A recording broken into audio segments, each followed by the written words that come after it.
how can you even say you're taking the person serious or your situation serious if you're putting somebody in a position to want to fall in love at the wrong time in life? I think it would totally be opposite if we were talking about your son. Okay, let me ask you If you this. were having a conversation with your son and you're sending him off to school, Let me ask you you this. would totally tell him to be agreeable, be cool, and not to go after a commitment. Let me ask you this. Would you rather be a divorcee or a baby mama? Definitely a divorcee. Okay, and this is what I'm telling you to do to the person. You're talking about at a wrong time of life. What women do at a wrong time of life is not make this man commit. Make them not talk about marriage. Make them not commit to them. And hold on. But we'll settle and say, hey, it's a situationship, and then fuck around and get pregnant. You rather get pregnant than putting a cap on. What is this for real? What is this relationship for real? Is this just sex for you, or are we looking for a future? This is what I'm saying. Like, make them look for a future. I don't see nothing wrong with that. Putting someone in a situation where you're making them make a future decision, which is a future decision for both of y'all, I feel is better than just going along and then, oops, an accident happened. Oops, I'm pregnant. Oops, and then you find out the real deal. Like, he really ain't your friend. He was just using you for sex. But guess what? You got a baby now. Versus, well, I married him. It just didn't work out. It was in the wrong time of life. But listen, during that time that you're telling this person that you aren't really being in a non-committal thing is not a deal breaker, at the same time, you are behaving like someone who's not committed. I'm not having sex with the guys off at school without protection, so that can't happen to me. I'm not putting myself in that position to get pregnant. If we're not in a committed relationship and we're not your girlfriend, then you're not smashing without a condom. You understand what I'm saying? I'm not being completely dumb here by saying, hey, I don't need commitment. I need honesty. But while I'm saying that, I'm also asking you to strap up because I'm not the only person that you're having sex with. So I'm also not putting myself in a position. I'm not doing relationship shit.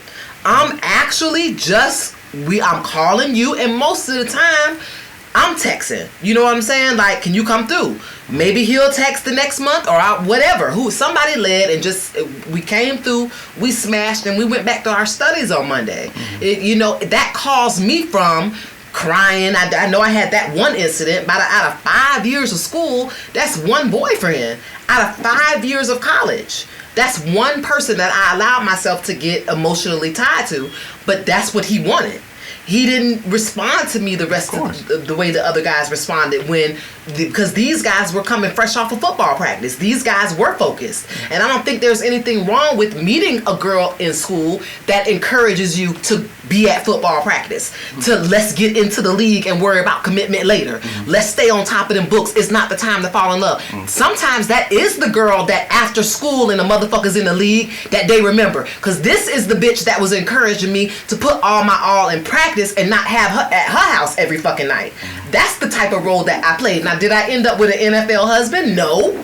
But my motive was to not put myself in a position to be lied to and heartbroken because I left a situation of heartbreak. I wasn't trying to go into another one. I learned to, hey, maybe this is not the time to fall in love. So just go off and live life. Yeah, but I don't think that's absolutely wrong. Yeah, but you didn't learn because you ended up back in another situation of heartbreak. And he remembered the person that he married, because this is the woman that you're talking about, that I bet you money that this is the person that was talking about commitment. Like, I get what you're saying, but that you're absolutely right. Those are the women that they remember, because this one, right, LeBron, high school sweetheart, I bet you she wasn't just playing no backfield. I bet you money that she wasn't be like, hey, just go on and do. No. I bet you every step of the way she was like, it's us. It's going to be us. She want to make sure it's us. And that's going to make him look at her and be serious. Now, if we're talking about promiscuous state, where you're just saying, hey, I'm dating, I'm also saying, like, I don't agree with that, because I also feel like, what do you learn out of that? Like, what are you getting out of it? You're getting a bunch of body counts. You're getting a bunch of things that you will probably have to tell to your future husband about what you was doing. And when most men hear about body counts, things that you was doing, and then you a changed person, most men ain't happy about shit like that. Like, you have to divulge a lot of that shit. Men can do that, and it's no sweat off our back. So that's the other thing that you also have to remember. So that's what I'm saying. Like, even though I would say, I wouldn't think that you would want to have a whole stage like real early, because I feel like you just eating up time, going through a bunch of bodies, and then you wake up one day that's 30 and something, and then trying to get married, and then have to divulge all this shit. That's true, but I just don't see any realistic way around it unless you're a virgin in the game. If you've never had sex, cool, because you don't know what you're missing.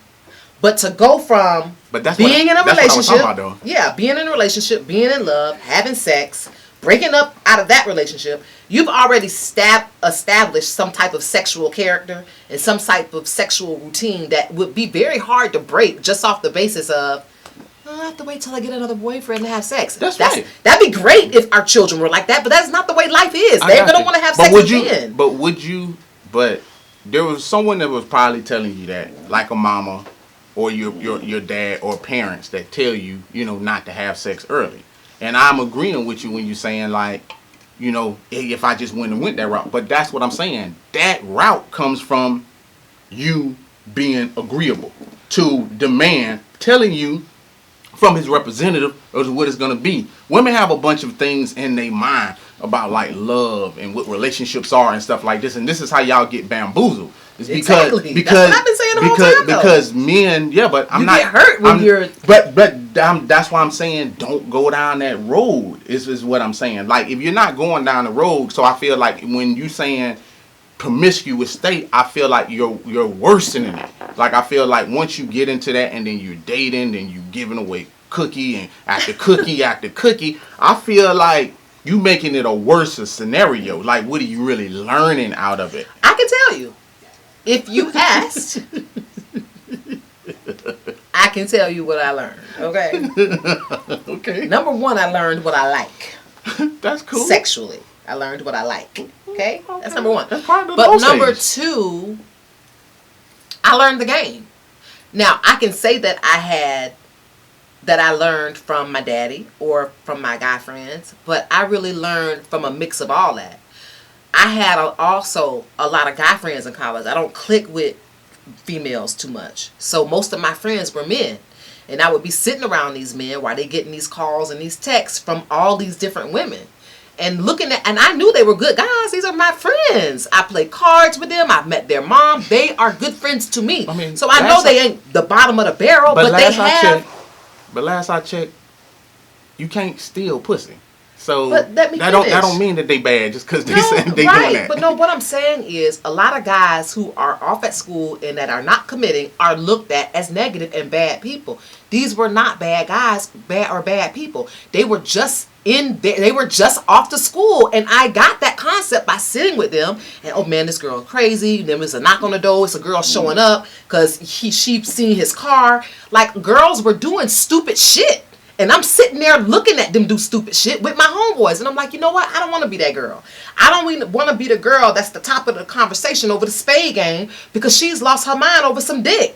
She got some dick and now she in love and she acting a damn fool. And I don't want to be that girl. So I became the girl where, you know what? I'm not going to show up because I see your car. When you at a party, what's up? You chin up, I'm chin up too. You want to dap me up, I dap your ass up too. You ain't going to have me out here in these streets looking crazy. That's my thing. Gotcha. Don't make me look crazy. And you failed. How? Was you not looking crazy when you found out someone got married on you? That's one time. No. College career. It don't matter whether it was one time. I'd rather it be zero than one time. But last I checked, that's like me saying, hey, had you ever got burnt like 0 times or 1 time? I'm quite sure that everybody's going to be joining in to say, well, I'd rather go with 0 than 1. Like, what are you talking about? Like, one time someone had you looking stupid in these streets. But that's because I fell in love and I shouldn't have been in the place. I should have said to myself then that this is not the right time for love. Know why? Because you sat there and said, I don't want to be one of those girls, and he suckered you just the same way that I'm trying to tell you that most women do when they become agreeable.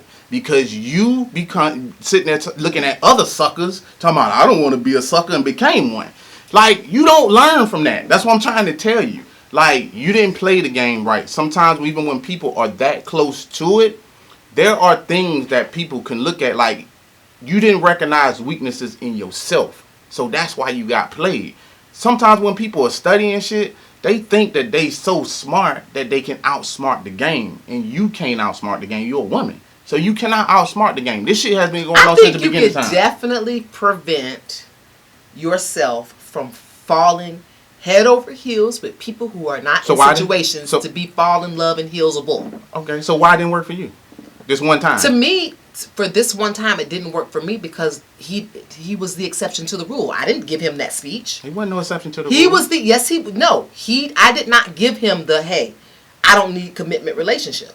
And the reason why I didn't is because he had a different set of circumstances. He was not in school. I was in college. He had graduated college already. He was on his way to play Major League Baseball. Oh, so he played you all the way around. He was on his way to the big time. So I approached that differently. So this would have been my question to you. If I was one of your girlfriends, he's on his way to the majors. Why did he want you? This is some of the things that I would ask. This is some of the things. Why would you even say it like that though? Because that's what you would tell. You know why he wants you? You know why? Because that's what any smart girlfriend of you would probably say that to somebody else. I guarantee if someone was in a situation not at that age, if someone not at that age, I wouldn't have. That's a good question to ask your girlfriend in her 30s and 40s. Yes, between 18 and 27, no one's gonna look in the mirror and be like, well, you know what? Why does he want me? Guess what? No one's gonna do that. I didn't say you. I said the people that's around you. Even them, bro, they were same age. You was hanging around a bunch of stupid motherfuckers. How would they know to ask that question? How would another person that's the same age as you know that that's even a relevant question? You know what, Kano? Why don't you think about this? Why does a Major League Baseball player want to be with you? Even if they thought that, even if they were like, what do you want with her? They wouldn't say that. Not at that age. Where you from? Daytona. That's right. In Louisiana, we ask them type of questions. And up north, they ask those type of questions. It's motherfucking like, probably because you just in a slow city, a slow town. That's probably like that. That's probably what was going on. But you go in some of these places like Chicago, New York, like other places. The reason they IQ is a lot smarter because they have to grow up super duper fast, and they are 14, 15, 16 years old asking those type of questions. Yeah. Well, we definitely didn't. Okay, well that's why. So those friends that you was around that had they sucker, was from Daytona too. Oh, there you go. That had sucker on their forehead. All suckers sitting there not asking the appropriate question, and that's what I'm saying. Like if I was, how can you can only say that that's an appropriate question right now at your age. No, there's no way you're being like. I would have if a 10 tried to holler at your boy with the sagging pants, a 10, a nurse. Somebody with her own money, her own place. You would not say to your homeboy, dog, what she want with you? Yes, I would. No, you wouldn't. Yes, I would. Everybody in there, let me tell you something. This is how I know that you are definitely wrong. Even if you in a set of clique and you have 5 friends, everybody, you know what everybody's strength is in that shit, in that clique that you in. So if that person that you talking about don't really put a lot of girls and stuff, and a girl all of a sudden hollered at that dude, the first thing the rest of the set of friends would say... But you would ask that in a joking way, though. No, the fuck we wouldn't. That's the difference between men and women. You know what I'm saying? Because we ain't gonna be like, dog, that's why I'm not good enough for that girl. Because men know that it's a money scenario or a money situation or something that you have that they want. So it's up for the guys to sit there and say, come on, dog. Like, we know damn well she don't want you. Like, she only with you for the money. Like, men are petty like that. Like we are really petty like that. Yeah, so we definitely we would definitely say like, come on, man, she only with you for money, or she only like you because of this. Like at least real friends. Now, if it's not real, a real set of friends, they won't act. I wouldn't even say that they're not my real. I wouldn't even say that about them that they weren't my real friends. I would just they didn't know no better. They did not know any better. Shit. Why the fuck would you ask somebody that's in front of you happy? I'm dating this guy. We're going off to Atlanta to see us. He's flying us in. Why would your friend come off as the hater and be like, you know what? But you are way out of this guy's league. But I will want to tell you this, and this is also one of the things because I even started off this way. Another thing with guys, so I'm not sure about with women. Another thing with guys is guys tend to hang with older guys. So the older guy is actually the person that's actually saying it to the younger guy. So if I was like 18, just like I told you, like I had 4 roommates. The oldest one, I'm 18 at that time. The oldest one in there is 25. He's the one that's saying, hey, you gonna get tired of that? Hey, you gonna like? I'm not sure women, like if you hanging around women all in your same age group, but typically I feel like women need an older OG to tell y'all like, listen, he playing you.